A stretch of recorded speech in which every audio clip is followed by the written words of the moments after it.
Lindsey Castellano's love-hate relationship with love was trumped only by her hate-hate relationship with microphones.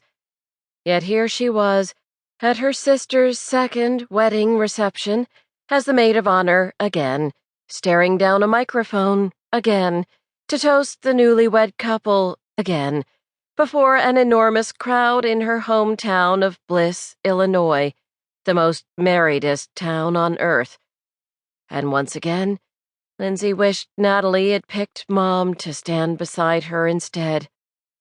At Nat's first wedding, Lindsey had wanted to relinquish the attendant duty for several reasons.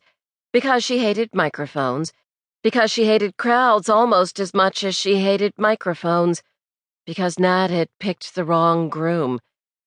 This time, though, Lindsey wished she could have passed the honor to Mom simply because she wished Mom were still here. "Good evening," Lindsey said into the evil microphone.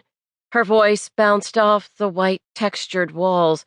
The audience, a mix of family and wedding crashers, eyed her from the dance floor as though they could see her smiley face panties. Despite the blustery late December weather outside, Lindsey needed a fan and a cold drink. I was told this would be a small thing. Friendlies only. A few people snickered. A few grimaced. Natalie, resplendent in her wedding attire of jeans and the Second Chance Misfits t-shirt that she and CJ had asked all their invited guests to wear, offered her a sympathetic smile and a thumbs up. Behind her, CJ grinned like the evil red-headed SOB that he was, but he made Nat and her 4-year-old son Noah happy.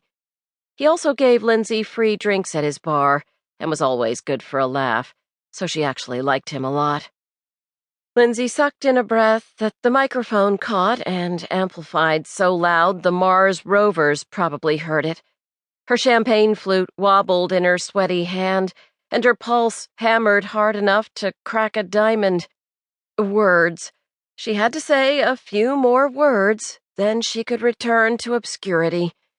So I'll make this short. She had to, because her tongue was getting thick and dry, and there was no telling what she'd say if she didn't. She'd had 10 years of practice as a divorce lawyer. She should be able to handle a few words, but microphones did her in every time.